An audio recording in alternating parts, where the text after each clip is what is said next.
युती नाही पण डावपेच सुरू. भाजपची उमेदवार यादी फायनल. नेमकं प्रकरण काय सांगते. पुणे महानगरपालिकेचं राजकारण सध्या चांगलं तापलं आहे.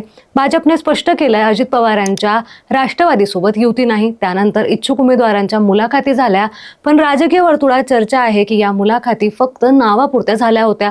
आधी 100 नावांची यादी तयार आहे. या विषयावर मुख्यमंत्री निवास वर्षावर मोठी बैठक होणार असून या बैठकीतच उमेदवारांची नावं फायनल होणार आहे. सूत्रांच्या माहितीनुसार ही प्रक्रिया केवळ औपचारिक असल्याचं बोललं जात आहे. एकनाथ शिंदेंच्या शिवसेनेसोबत युतीची शक्यता वर्तवली जात आहे, पण पुण्यात शिवसेनेची ताकद कमी आहे, म्हणून जागा देखील मर्यादित आहे. त्याबरोबरच इतर पक्षातील दिग्गज भाजपमध्ये येण्यास इच्छुक आहे, म्हणून भाजपची यादी जाहीर होताच कोणाला धक्का बसणार याकडे सगळ्यांचं लक्ष लागलं आहे.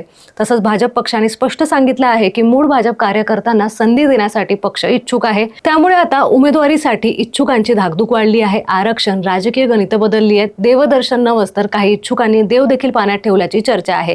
याबद्दल तुम्हाला काय वाटतं कमेंट बॉक्समध्ये नक्की सांगा आणि व्हिडिओ आवडला असेल तर महाराष्ट्र जागरणला फॉलो, शेअर, सबस्क्राईब करायला विसरू नका.